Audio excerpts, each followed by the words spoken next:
Good evening. Welcome, everybody. Bobby Neal, so nice to see you. Um, Welcome, you guys. I'll let everybody trickle in. Hi, Brandy. That's a name I haven't seen in a minute. Nice to see you. Hi, Laura and Elaine. You got some fans here, Mike. Hey, So everybody. awesome. What a good turnout. I think there was over 70 people that booked in for this. So we'll see what shakes out of it, but this is going to be a fun call. We will just allow everybody to trickle in. Maybe we'll just spend a minute or two just allowing for that. We've hit 30 people. Hey, Erica, how are you? Jerry, nice to see you. Thank you for being here. Okay. My name's Keegan. For anybody that doesn't know me, I'm the founder of MindfulMEDS, and I'm really excited about tonight. Tonight is super special because this is the first of many community calls where we're just going to bring in people that have incredible stories to share about their journey. One of the things that I've learned along the way on my journey with Mindful Meds is just how people really connect through stories and through pain. And I've been lucky enough to have a front row seat to Mike's life. And there's nobody that I know that deserves this first phone call, this first community call more than Mike. Um, Mike, I've known since I was 6 years old. We grew up in the same neighborhood. We went to the same junior high, the same high school. He graduated a year ahead of me. And then there was this pocket of time. There was about 15 years that went by. I'm sure all you guys can relate to this. Where the communication, we were going different ways. And 4 years ago, 3.5 years ago, I did a post about what we were creating here. And Mike reached out and he just said, "Oh my God, man, I can't believe you're doing this. Mushrooms have saved my life." And we reconnected. And the next thing you know, Mike's in my living room in front of a whiteboard and we're mapping out the journey of Mindful Meds. So Mike, man, I can't even tell you how grateful I am for you as a human. Your contribution for Mindful Meds. I was thinking about this introduction just 5 minutes ago, and it was emotional for me, man, because from that moment of us being in my living room, my wife is here tonight as well. Some really special people on this call.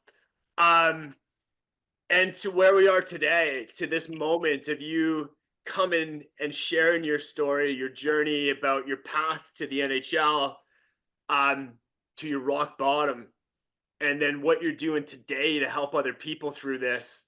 Man, am I ever inspired by that. So before we get into it, you guys, I just want to set the intention for the evening. The intention with Mindful Meds has always been to be much more than simply a supplement company.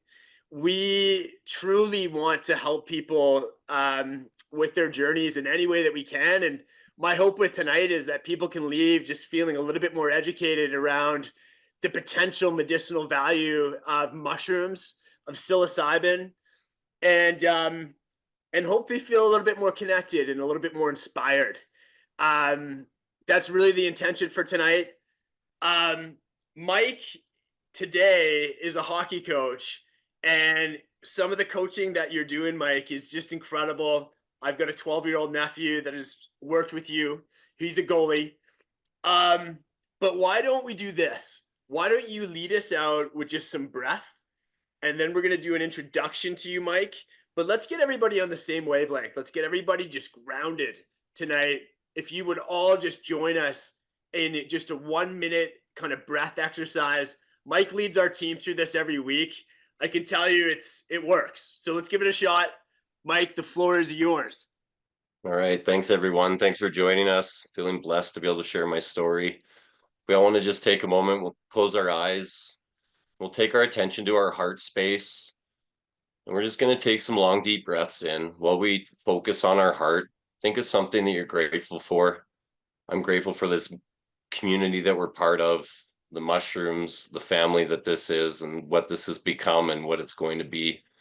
And while we breathe, just put a smile on your face and feel that love and that gratitude. And we'll take 4-second inhale and 4-second out and in. And while you smile, feel that energy radiate through your body.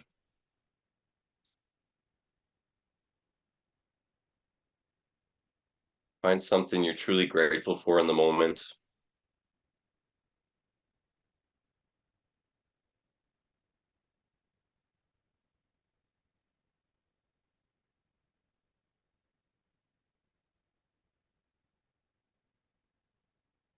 We'll do 4 more inhales. And the last inhale, we're going to take a deep breath in and hold, and then we'll exhale out with a sigh.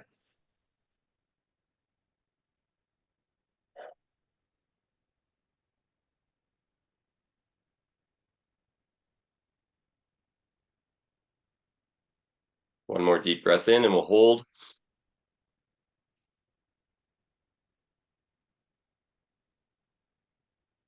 And we'll let it out with a sigh. And we can slowly start to open our eyes and come back. Should be feeling pretty good. I know that bug makes me vibrate every time I do it.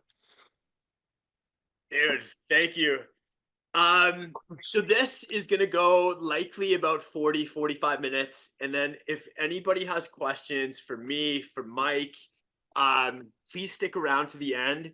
Also, we've created a promo code just for the group that's here tonight. The code is connection. It's going to save you 30% off your order for the next 3 days. And the first 5 people that order with using that code, we're going to throw in a free bottle of Lion's Mane to add into your order. Okay. This is what it's about, though. It's about this story tonight. Mike, why don't you just give us a little introduction as to who you are, what brought us to this call, and then I've got some questions that are going to go, we're going to go deep. Well, I'm Mike. I've always dreamed of, as a kid, I grew up dreaming of being a professional hockey player. I grew up from a family that, didn't have a lot of money and didn't know how to make money. So my dream of playing hockey was from 5 years old. I watched the Flames win the Stanley Cup, and it was my dream that I actually succeeded in. But, it was the only place I truly felt I belonged. When I was at school, or the overwhelming energies of the world, it caused chaos in my brain. And when the only time I felt like I truly belonged was when I had my hockey equipment on, when I'm on the ice. And I still feel that way. I feel truly connected to that place, that space, and it helped shut down all the chaos for me. But as a kid, like the noise, the pressures, I felt them everywhere. I never sought help. I always internalized everything as a kid. And I would try and find peace being alone, but I never sought the help that I needed, and the anxieties and stresses and the everyday, things of life kind of started to build up, and it took hold on me. My family was very stressful situation. We lived in a home where there was a lot of fear, a lot of negativity. That kind of, it plagued my mindset, and I ran with that negativity. But I did achieve my dream of making it to the NHL. But those successes came with a heavy price. I had 2 hip surgeries. I had back surgery. I had well over 14 concussions, to the point where, every injury took a toll on my mind and my body. It was 10 years I was filled with pain and constant headaches, cloud of confusion. I was in a place where I couldn't even get out of bed some days because the nerve pain was unbearable. Like, I felt like my body was on fire from my eyes to my toes, and no matter how hard I tried, it seemed like I couldn't escape it.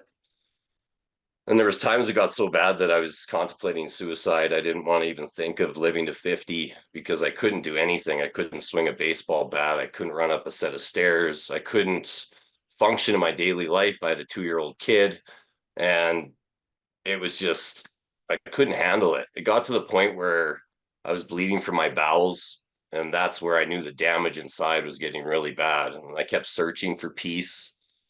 for some way to heal all the chaos that was going on. Doctors kept giving me prescriptions, and I took them hoping they'd fix me, but all they did was hold me hostage and just made me so I couldn't recognize myself anymore. But you know what?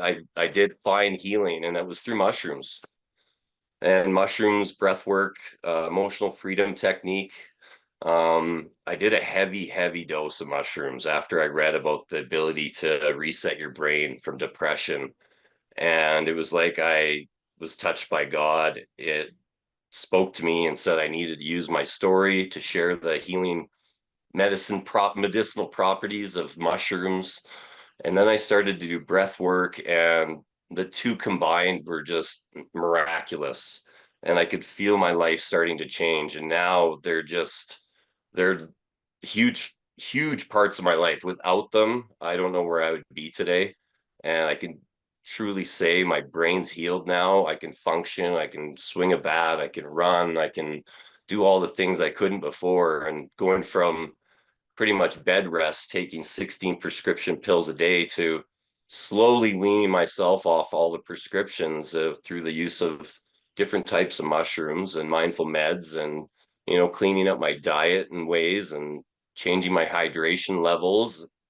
It was what I truly was gave me the ability to find my life again and reignite my spirit and give me the ability to help kids, because I teach kids from 5 to 20, and we work on breath work and affirmations and positivity and ways to reduce stress, because I think at the end of the day, if I can make them a better athlete, great, but if I can make them young young kids that can deal with stress and have resilience and be able to overcome adversity, I think that's my true purpose. And that's why I love what I do. And the mushrooms, I speak about them like they're my best friend, because I truly believe that's what got me to where I did in hockey as well.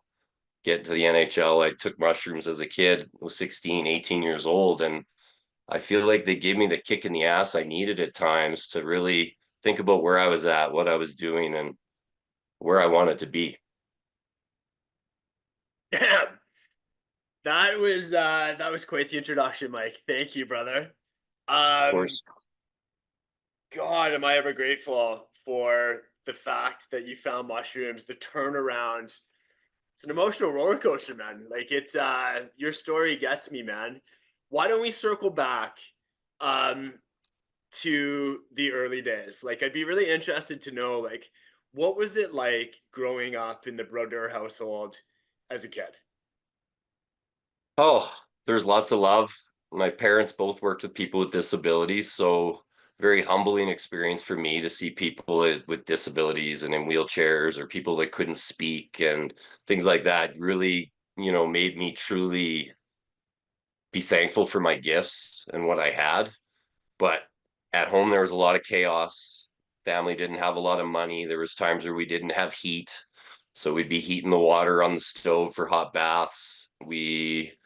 Just to pay for hockey, the bill collectors would call, or somebody'd come knocking on the door, and we'd hide because the dog catcher was at the house, or whatever it might be. But it was interesting situation. Lots of animals, few too many, if you ask me. But yeah, it was an interesting situation, because at the end of the day, there's my brothers. We had a lot of different energies. We're different age groups. My one brother was 8 years younger. My middle brother was 2 years younger, and he had a hard time dealing with energy. So me and him would always, butt heads as brothers do, and get in fights and try not to drive mom mad. But we tend to do that on a daily basis, because that's what boys do. Yeah. Wow. Um, Thank you for that, brother. So at what age did you start playing hockey? I was 5.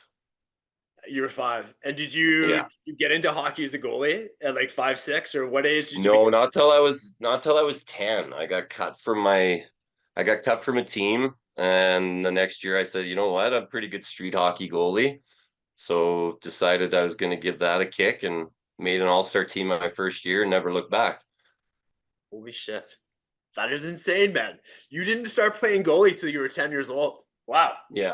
Yeah. Now they don't let kids start until they're 10. Is that right? Yeah. Yeah, they want them to learn how to skate first. I guess that makes a bit of sense. Yeah. Um, you know, we're going to lead into this conversation around concussions and traumatic brain injury. Um, and I just wanted to share, like I pulled a stat today, Mike, 1.6 to 3.2 million athletes a year in North America end up with a TBI. So what's interesting, well, I shouldn't say what's interesting about this conversation, but I was at an event a couple years ago and I ended up sitting with this new group of people for lunch. And I think it was like 8 or 9, maybe 10 people. Almost everybody had a story about concussion illness. There's a ton of people here tonight. I would love to know if you guys are tuning in because you've had a concussion, maybe somebody in your family's had a concussion. But that stat would be really interesting. I don't know how we're going to do that, but maybe we can just in the chat let us know. And here's the scary part about it. There's not a lot of treatment available. There's really not much out there regarding traumatic brain injuries, concussion illness, and treatment. So stick around to the end of this because we're going to get into where mushrooms come into this. So what age were you when you realized, holy shit, I'm pretty damn good at this hockey thing? When I was 11, I had coaches writing in my report cards that it's going to be up to me and how far I make it and how much, if I want to make it all the way, then I have the ability to do that. So it was 10, 11 years old where it truly started to sink in. And that's when I felt like I was able to connect to my higher self at a young age and truly, dive into that ability of being better than what I was actually possible of by diving in and just believing that's what I was. And that's what I try and teach these kids is, how do you tap into your higher self so you can be your future self today? And I think it's a huge, huge skill. Some kids look at me like I am absolutely crazy, but that's okay. I probably would have done the same thing if somebody was telling me that when I was 12 or 13. You know that what stood out for me there, brother, is that somebody told you when you were 11 years old that you had the skill to take this as far as you wanted.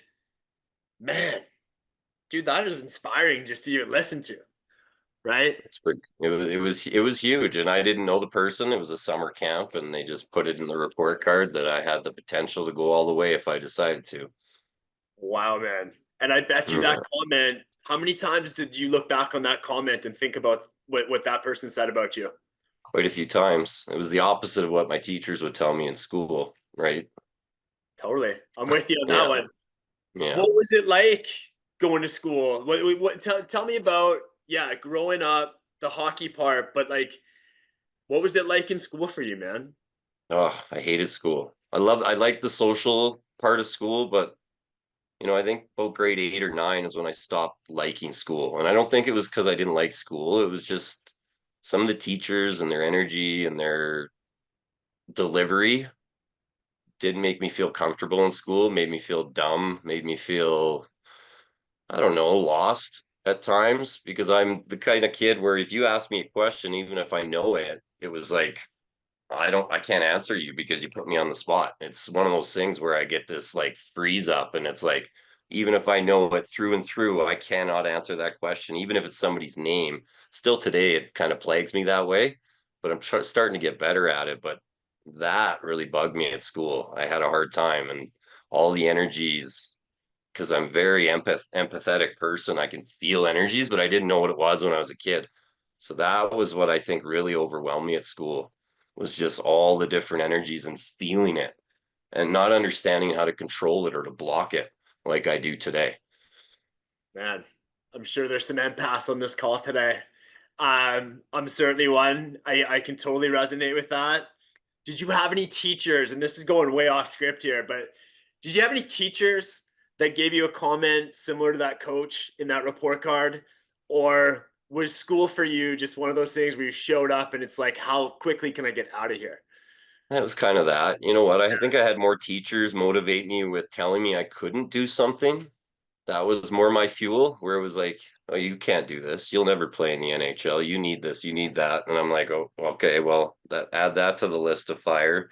And it kind of just elevated to me to, really want to make it even more because I really wanted to prove them that I could do whatever I wanted. Wow, man.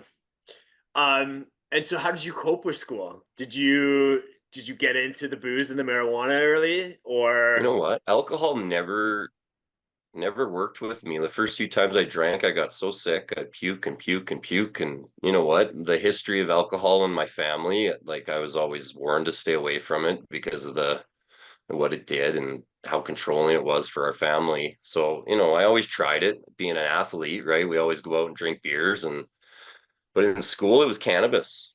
I found weed and cannabis was my crutch. Like it went with me everywhere. Like it helped quiet the chaos in my brain. It helped kind of coddle me because I like to be alone, and that being alone, that I don't know, the mothering aspect of marijuana kind of just held me and gave me that ability to be me and find that quiet in the chaos yeah?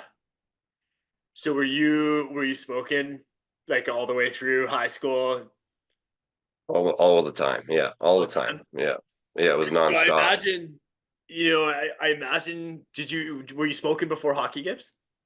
I would in the morning I'd have like a little puff early in the morning just to calm my nerves. Otherwise I'd be too tense and stressed. It was yeah, it helped me focus and stay relaxed. So just a little puff and then I'd eat and go to sleep and have a good pregame nap and off to the rink for 7 o'clock. Wow, man. Yeah. So at what age did you go, holy shit, I got a chance to go all the way here?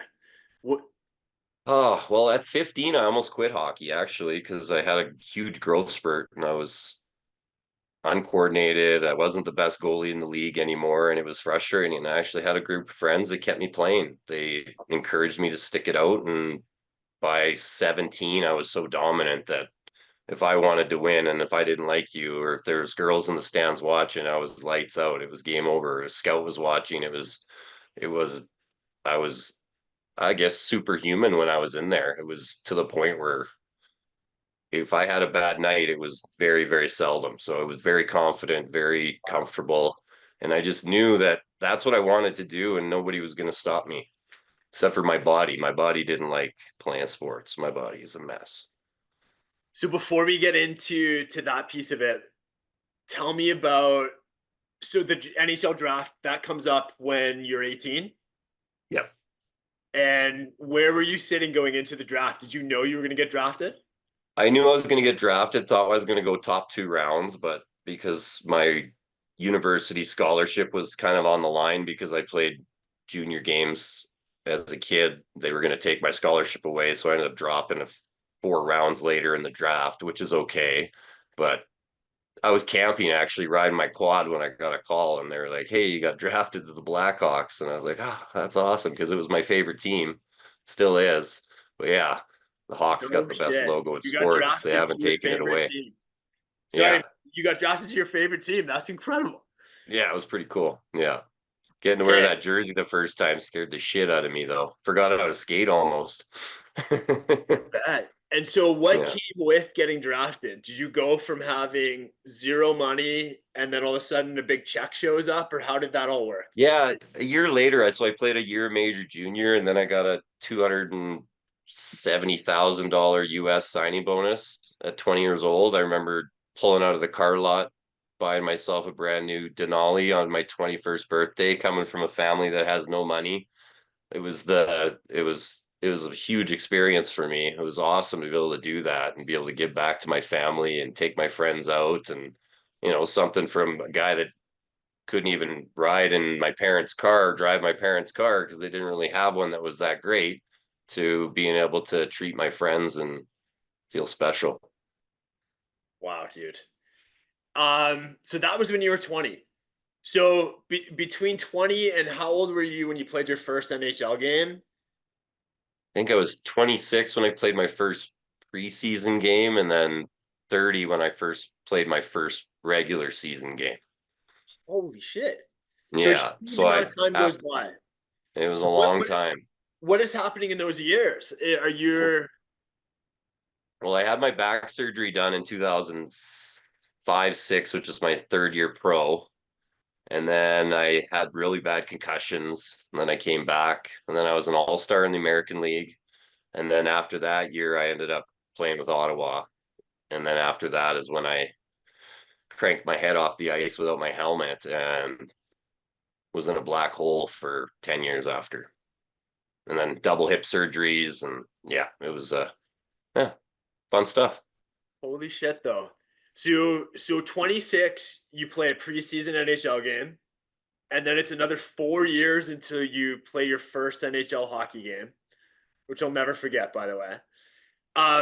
Walk us through those moments. What was that moment like for you after all those years and all the adversity? Now you're there, but you're not healthy at that stage. You're Well, playing that I injured. I was healthy then. I was healthy. I was feeling pretty good. It was the next year where I had the head injury and then the hips kind of went out the next year. I showed up to training camp and I couldn't lift my leg and they didn't know what it was until I talked to another goalie and he said that's his labrum was gone in his hip and I was like, "Oh, trainer, do you think it could be my labrum?" And then all of a sudden, yeah, we went down that path and that's exactly what it was.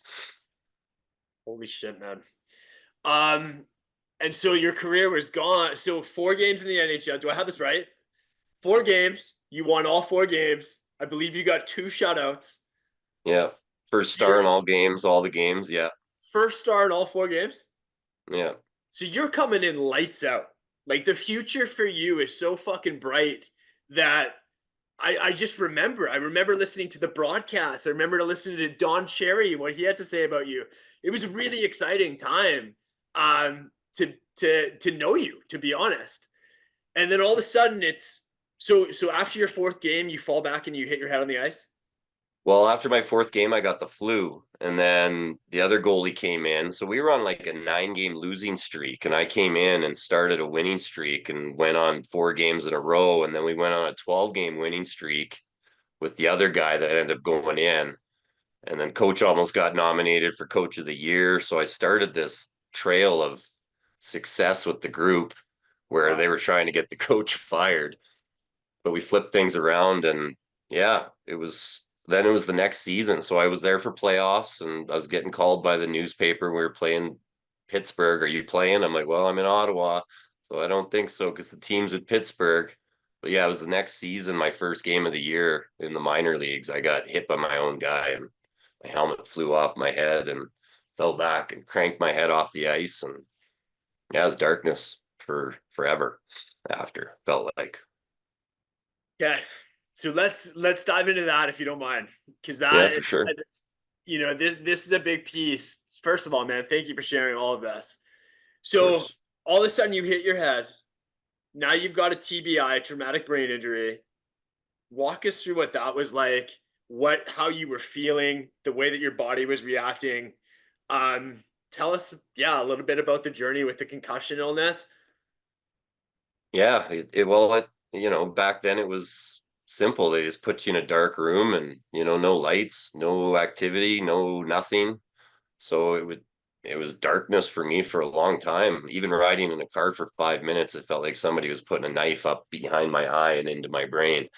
So just being able to function, I'd go to the rink for, 20 minutes a day, do a little bit of neck release to try and relieve the symptoms, but nothing would help. So it was yeah, 20 minutes of hanging out at the rink and then feeling useless every day because you're a professional athlete, you're expected to be a gladiator, you feel like you could perform and then you try and do something and your brain and your body tell you otherwise and then your teammates are looking at you like what's wrong with this guy, how can you still be hurt this long?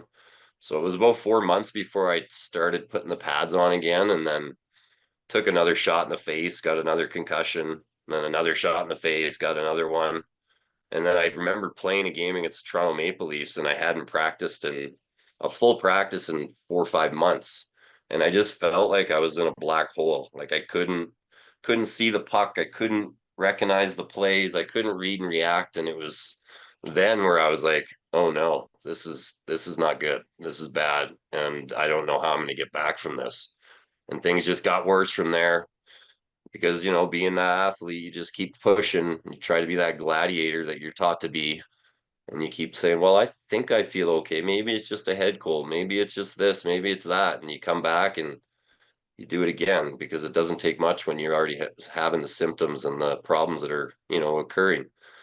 And the protocol is not really foolproof, right? Because it's all on your symptoms and how do you feel? And, you kind of feel okay, but you're not sure if you're there yet. And that's, I think, where the problems really happen is where you think you're okay, but you're not ready yet. So finding the right tools to be able to return to play safely is so important. Man, so did you have a moment that was just purely your rock bottom moment? Because I then want to just transition into where mushrooms come into play to all this. Was there a rock bottom moment? Yeah, it was when I decided I had to hang him up and I started coaching when we went out to Vancouver and we were doing some coaching out there and that was rock bottom because I was looking for a job and I didn't meet any qualifications for any jobs because all I did was play hockey my whole life. So you're looking at the list of qualifications and it just broke down. I'm watching my friends win the Stanley Cup and I didn't have disability insurance, so I didn't get a claim like most of the NHL players get. So I didn't get that lump sum of money. So I'm sitting there and I couldn't even watch hockey. I mean, like I would bawl and bawl and bawl, and I'm watching them try to watch my friends win the Stanley Cup because I played with probably, 15 of the 20 Blackhawks that won the cup 3 years in a row there. And it was like I couldn't even be happy for them because I was so broken. And I just knew that life for me was over. And the thought of being that close to, making $6 million a year to, working your whole life to having it all taken away and having nothing, that was the rock bottom. And not being able to, be there for my wife and for my son that was just born. He was a year, 2 years old, and I was just in such a deep, dark hole, pit of darkness, just rage, angry, crying all the time, just not able to function in civilization at all, without hiding it to the extreme. Most people didn't know that's what was going on with me, but inside I was just a ball of anxiety and stress and rage. It was hard to deal with. Dude, my God. Um, so how many years of that? How long did that pocket of time go on for before you actually started to heal your brain with mushrooms?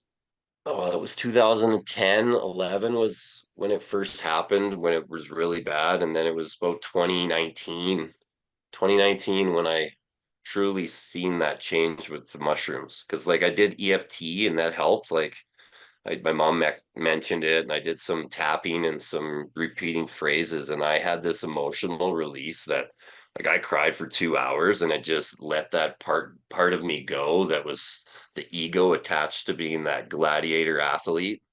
And that was the first step.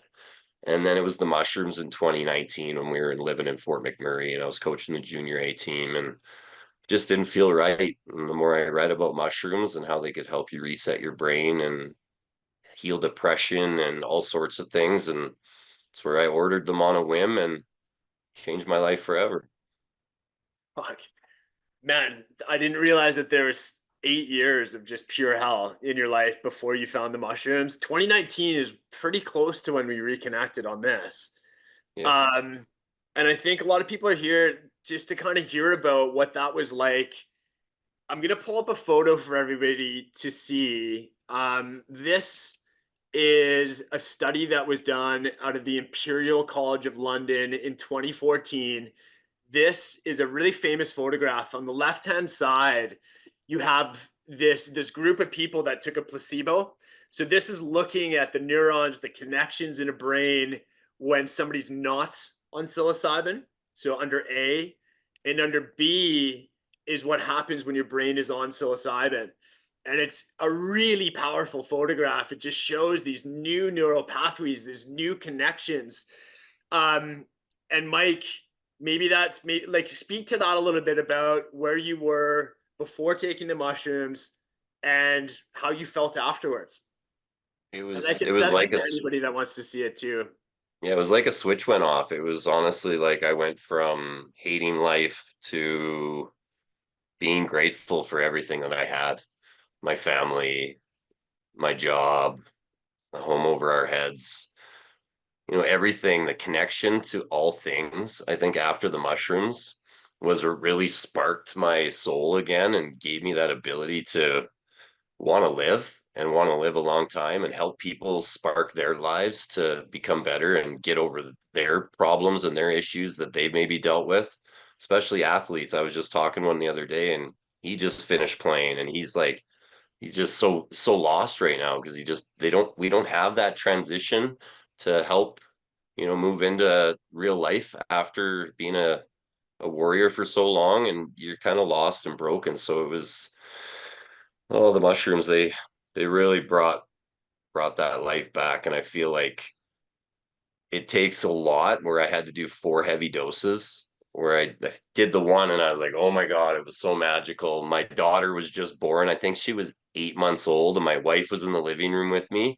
And I just remember how she looked at me. She must have seen my aura just glowing and she was just like googling at dad. And it was one of the most magical experiences ever. When I first did it, I was like, I don't know if I should be doing this with my daughter around. But then after, the way she lit up and seen me when I was at that state, like there was no ceiling in my house. Like the roof lifted off, the stars were there.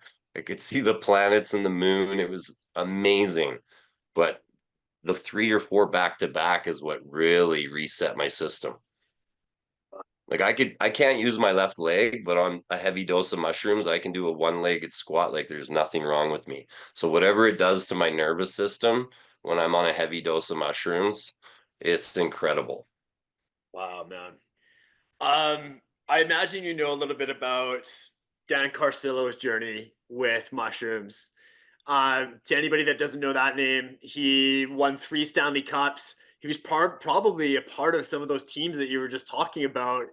I believe he retired in 2015. He had 14 concussion illness injuries that was like um, that he was actually like prescribed with a concussion, but he had over 300 NHL fights, I believe. But when he retired, he had the CTE, so the concussion illness, the TBIs. I was listening to a bit of his story just before this to kind of catch up on it, and I was just it was wild, man. The guy spent $500,000 on treatment. Absolutely nothing worked, and then he did two mushroom journeys, heroic dose journeys, similar to what you're explaining. And he actually has the before and after brain scans. So if anybody's interested in this, I'll send you guys this.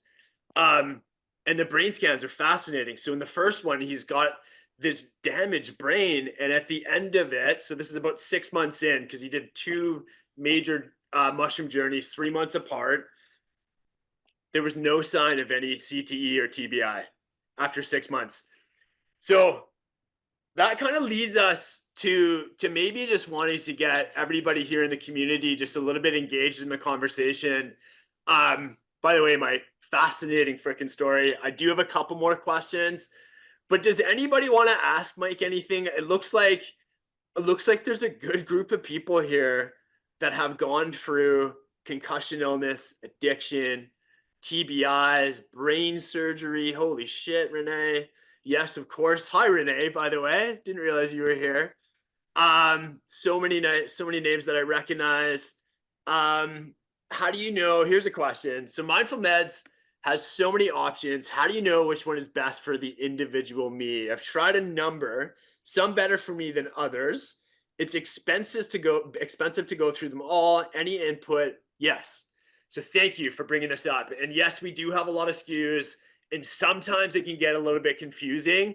We've taken this to heart, and now we actually have it's a completely free survey that you can take on our website. It's a questionnaire, and after the questionnaire, we can pair you up with what we think would be the best starting point. And why don't you and I connect privately outside of this? I want to get you set up on the absolute best possible protocol. But if anybody has that curiosity, this is something that's come up a lot. it seems pretty simple to just put this like little survey together, but this actually took months of effort to try to figure out. We're really proud of it. It just launched this past week, so I think we're 2 weeks into it now. The feedback has been tremendous. So I hope that's helpful for you. I've had 10 TBIs and deal with symptoms every day. Really interested in the stack that you'd recommend. Mike, just talk to us about your journey now with our products. Yeah. Because there's two things here. We're like what we are in the industry of course, everybody knows is microdosing. So we're talking about when we talk about microdosing, we're talking about generally subperceptual changes, doses anywhere from 1/10 of a gram to 1/3 of a gram. But what we're talking here with your journey with mushrooms, we're talking about heroic doses of mushrooms. So I'm assuming probably 5 grams plus on these journeys. Yeah, 5 grams is what I did with the lemon tech, made it a little bit stronger. So yeah, 5 grams was of penis envy was more than enough for what I needed. And I've done 13, 14 grams and still feel like the penis envy with the lemon tech was way more advanced than the 13 to 15 when we ate them. So it's just hits faster, doesn't last as long, and you can go to bed after, which is kind of nice. Okay. But yeah, the So microdose after that that's what, really helped move me along to the point where now I haven't done a heroic dose in 3 years. yeah. There's times where my wife tells me I need one because she can kind of feel me getting a little bit tense or anxious. And she's like, "Hey, I think it's time for you to do those mushrooms again." Right. She knows that it lights me up a little bit and makes me a little bit softer, which is a good thing for the family with coaching and the emotional thing. But yeah, I was eating just chunks of mushrooms until Keegan reintroduced me to how to do it the right way, because I was just eating it in the morning and I was like, oh, that works great. It was fabulous. But yeah, I started the lion's mane. Like my mom started getting me on the lion's mane before I even got on mindful med stuff, because she read what it could do for that neuroplasticity in your brain and creating those new connections and getting that firing going, where portions of my brain probably had gone to sleep for quite some time and the prescriptions weren't helping. So the lion's mane is huge, huge for me. I try to make sure I take 2 a day. And then I started on the modern. The modern was great. Then I moved to the Inspire. I liked the Inspire because it gave me a bit of a glow and a bit of a hum. There was days where they were heavy days and I would take a voyage and go to work and teach and still feel great. People laugh at me when I say that because it is a bit of a heavier dose, but it helped ignite my creativity, gave me a little bit more of a longer fuse with certain athletes that maybe push my buttons the wrong ways. I can smile and laugh it off and find ways to connect with them in a different way instead of with anger or resentment in certain ways. The mushrooms have really given me that ability to really connect with every individual on a different basis, because we all are different and we all do respond differently to different types of teaching, and you've got to connect, and the connection's the most important thing. Once you do that, it's where you find the magic. Totally. Mike, so your career today, you're a coach, you're a mental health advocate, you're obviously an advocate for mushrooms. What would be the most important thing for you to share with this community? All these people that have concussions, if you could sum it up in just sharing some advisory or a bit of wisdom about your journey, what would that be? Well, it takes a long time. It does take a long time to find the healing, and I'm still not even an eighth of the way through mine, because I feel like I started it just prior to COVID, and the growth I've seen in the last few years has been remarkable, but it feels overwhelming at times because sometimes it feels like you're not moving and you get trapped. But I think that's when the growth really truly happens, is once you get through that barrier.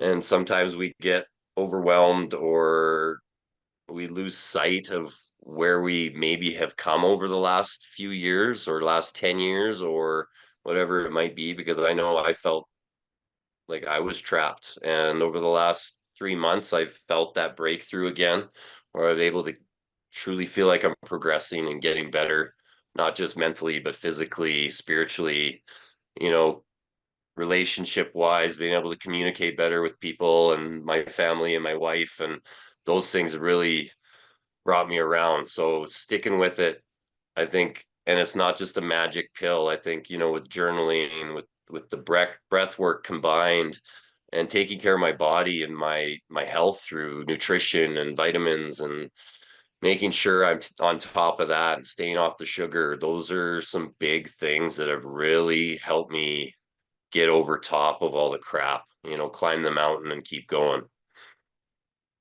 That's incredible, man. If you had a message to younger Mike, 10-year-old Mike, or even actually, let's go here to Mike that was having challenges just showing up at school because he felt out of place, what would that message be today, Mike?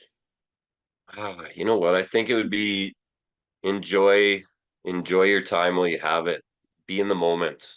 Try not to think too much about the future or the past. Like, I think being present is the biggest thing that I could teach my younger self, is just be where you are at that moment and be present with who you're out with or where you are at that moment. I think too many times we're worried about things we can't control or things that have happened that aren't going to affect us anymore. And if we can just be present with where we're at and be happy with where we're at, because we're always chasing something in the future.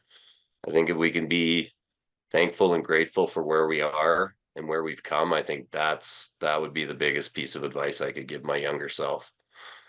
Ooh, that's beautiful. I love that one, man. Um, Tell us a little bit about the work that you're doing with kids today. The difference between the coaching that you received as a kid. I remember my football coach in high school, man. The way that he coached was he would just scream at you until you were just belittled in the corner and you were terrified. He was in his 70s when I was in high school. You remember this guy, Don Dom? Maybe anybody Dahmer, yeah. known as would remember this. Um, but there's a new era. And Mike, you seem to be leading the way in some ways. I'm always inspired to hear about the work that you're doing with kids. There's a lot of people on this call that have children. I'm sure there's lots of hockey moms and dads on this call. Tell us what it's like to come to a Mike Brodeur goalie camp or hockey camp. What do you focus on? I focused on the individuals finding their voice, feeling seen, because I feel like not a lot of kids are seen these days. So giving them that feeling that they're actually seen and they're cared for. And I teach them we create affirmations that are personally for them, that they can write down and throw on their mirror in their bathroom. We do breath work. We'll do goal setting, where we set goals, where they're short-term goals, long-term goals. Where do they see themselves in 5 years? How would they look? How would it feel? We work on visualization, visualizing where they want to be, how they want to feel, what that might look like, what it would sound like, what would they be tasting and experiencing, what would the people around them be like. That's the kind of stuff I love teaching at my camps. And then I do make them better goalies as well, but I really take pride in, teaching the self-love, because I don't love myself enough. And that's one thing that I'm working on, because that's why I used to do mushrooms so much, because that's the only time I could feel love. It's the only time I could accept it too, because like I always just push it away. Like even when people compliment me or tell me I do a good job, I just say, no, get it the hell away from me. I don't want to hear it. I want negativity. I feel broken when people are nice to me. And that's why I always chase the mushrooms, is for the love. But now I can feel the love, which is why I don't think I've needed the hero dose over the last 3 years. I can find it, and I find it when I'm teaching. So like when we worked with Mike Elliott, when we did that session, we talked about, being able to come to your present and find that peace inside. And that peace comes to me when I can think about teaching my students, when I can, truly make an impact in their life. That's what brings me peace. That's what brings me joy and that love. And yeah, it's huge. Gosh, I love it, man. I love the new way of coaching. How do people find you if they want to connect with you after this call, Mike, and ask you questions individually? Are you open for that? How do For people sure. connect with you outside of this call? Because I know that there's a lot of people that are going to want to probably reach out and just maybe get some advisory, brother. Maybe some people on this call are going through something pretty heavy at the moment. And so how can we connect you with this group? Well, you can connect with me through Instagram or like my website, balanced with a three, not an E. It always confuses people, but it's just balanced.ca, which is my goalie school. And that's probably my main two places to be able to find me.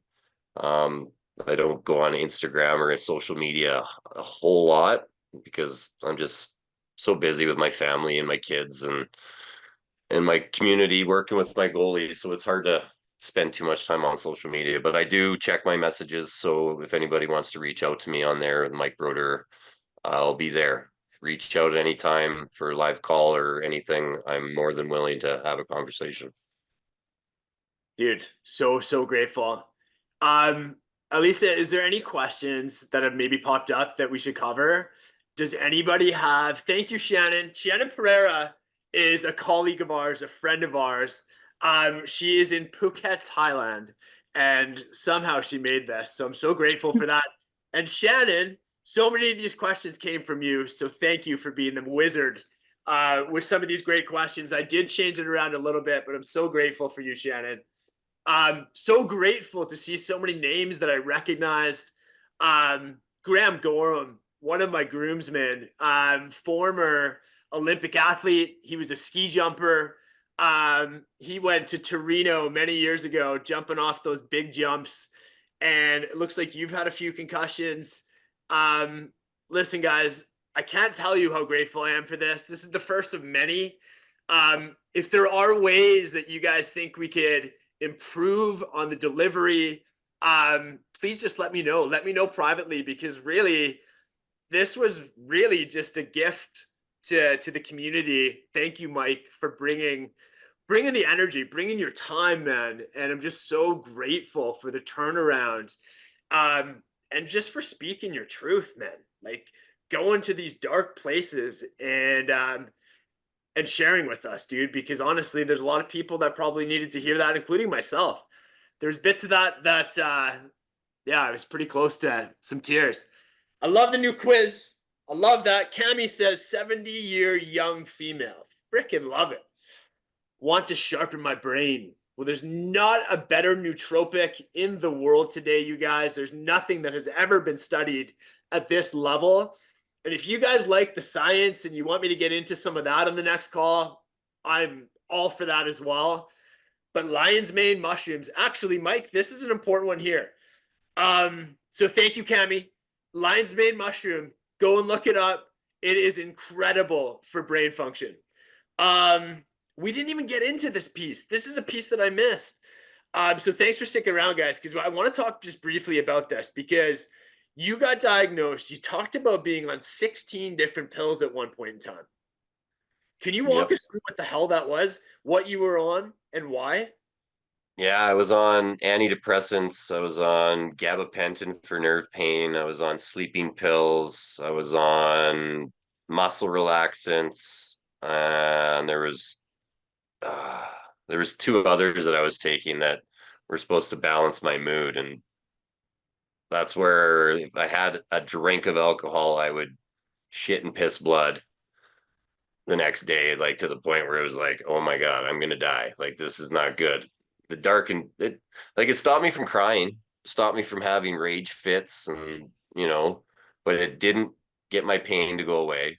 Just made me lie in bed in darkness and not be connected to anyone, even myself. I couldn't connect with a single soul. So the pills just totally broke me, but it wasn't like it was hard getting off them. Don't get me wrong. Like, man, it was what was it? Yeah, it was took me 6 years to wean off of them properly, right? I slowly started, but taking that many, like I was taking 10 gabapentins a day, which is like it's like synthetic marijuana. So it was not just messing me up, it was, throwing my eyes to bloodshot red like the devil was possessing me. And it was it didn't help. It didn't reduce my pain at all. Not one bit, but I listened to the doctors and I took it.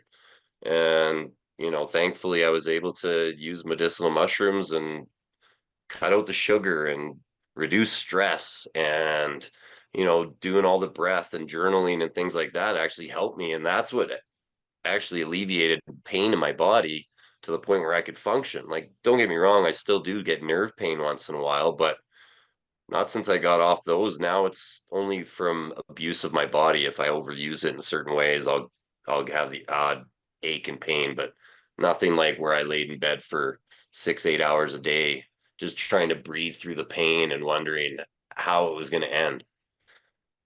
Holy shit, man.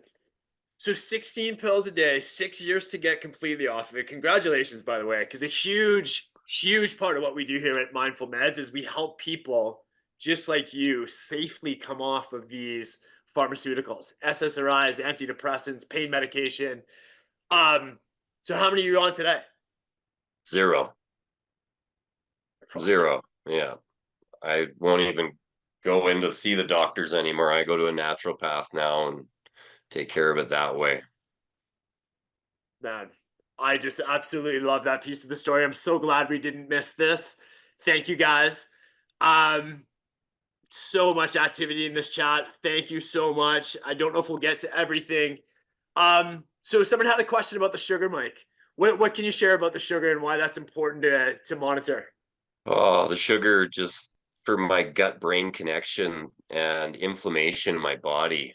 If I even take a sip of a pop, like I can feel it the next day through my whole body. So like I used to drink Pepsi like it was going out of style. It was to a point where like sometimes I'd have it in the nightstand, and I was drinking it constantly, and the sugar actually destroys my body to the point where I can't lift anything. I can barely get up and down the stairs.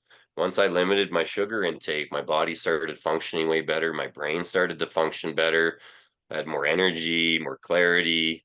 Yeah, sugar, it's probably the most promoted legal drug on the planet, and it destroys us and we don't even know it. And it's everywhere you go. So when you try and quit it, it's at the grocery store, it's at the gas station, it's everywhere you go. Like, I'm not sugar free, but I try to limit my intake, and especially with my kids, they love their sugar.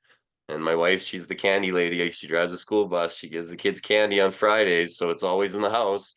So I just try to walk by it without grabbing a handful because it'll mess me up. And I know what it does to my body, so I try to limit my intake big time. Thank you. Cami, what's the dosage on lion's mane? Such a good question. This is really, really important information for people to know. So 1.5 grams is a full dose of lion's mane. And so to give you an idea, that's at least 3 capsules.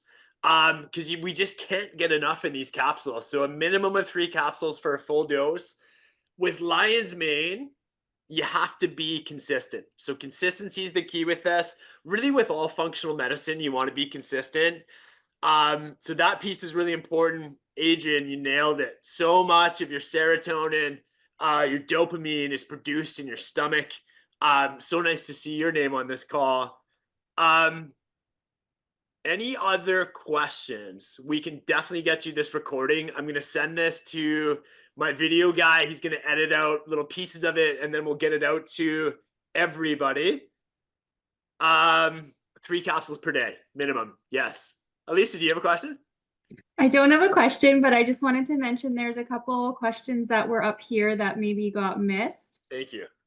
They're both from Justin, and asking about, have a friend on SSRIs for 5 years. I suggested she should transition off of them before microdosing. Is that correct advice?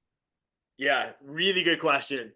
So the strategy with this is, we all know that SSRIs, the longer you're on them, there's no easy way to break this information, by the way. The more challenging it is to get off. I was on a call with one of the leading psychiatrists in the country, who has transitioned from private practice. Now he works in this industry. He actually works at the largest psychedelic clinic in the country, which is in Calgary. His name's Dr. Ravi Baines, and we had this call with him. Mike, you might have been on it. 50% of the people that come off of these SSRIs have no challenges whatsoever. So that's the good news. The bad news is that the other 50% of people can experience withdrawal that can be as challenging as heroin to get off. And so it's really important to put a strategy in place to safely come off of the SSRIs. It starts by having that conversation with your doctor, by just saying, hey, it's time for me to make a change. Start with the process of leaning your dose down, and then using the microdose as a tool to help bridge the gap to come off and help you with the withdrawal symptoms. And then ultimately start using the microdosing, I don't want to say as a replacement, but as a tool to use to help you with the depression. And just know, yeah, I'll just start with that. And hopefully that makes sense. Wow. I was on 2 antidepressants at the beginning of this year. I'm 100% off both. I'm microdosing only with MindfulMEDS within 10 weeks. Come on. That is just incredible. I love that story. I love these stories of people, 25 years on them. Holy shit, Sherry. Thank you for sharing that. If anybody wants to speak privately about tools, tricks, tactics, ways that we can help safely support you to come off of really anything, we're incredibly accessible in the DMs.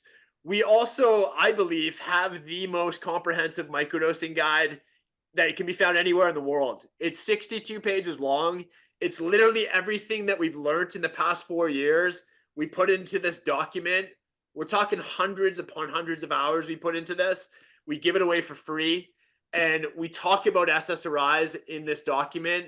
It's available at the bottom of the homepage. All you got to do is put in your email. We send it to you. That would be super, super helpful. Yeah, man, so awesome to hear. What a great way to potentially, yes, actually, one last thing to chat about. Well done. The Kid Carson blend has helped me cut back on alcohol in a huge way. Let's go. I love it. Probably one of the most important products that we've ever created. Thank you for bringing this up, Trevor. I know, Mike, this product here has been helpful for you too in the coaching space, has it not? Oh, the social sparks changed my interaction with parents completely. Like we used to I love being on the bench. I love being on the ice, but like the atmosphere in the lobby, like I would actually like run to my car and like, get me out of here. I can't do the energies. But the social sparks actually give me the ability to like slow down and connect with people that normally I'll just run out the building. Now I'm actually able to like slow down, stop, talk with people, and not worry about that energy exchange. So like truly they're actually like my new favorite. They're my go-to.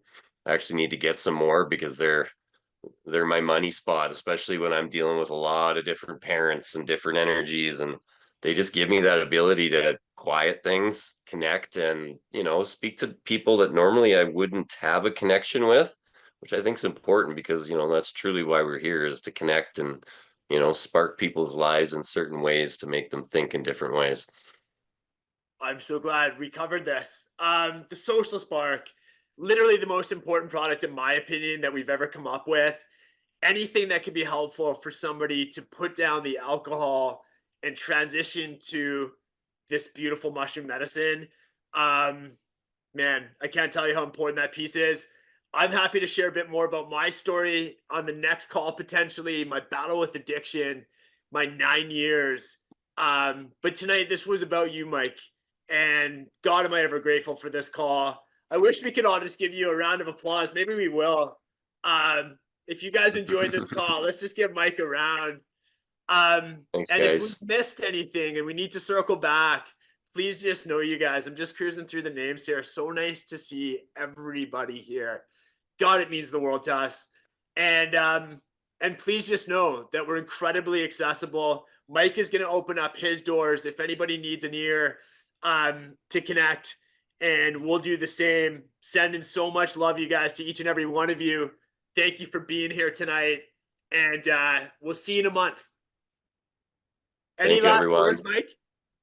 No, I just thank you for everyone's time. Much love, and hopefully we'll see you guys around.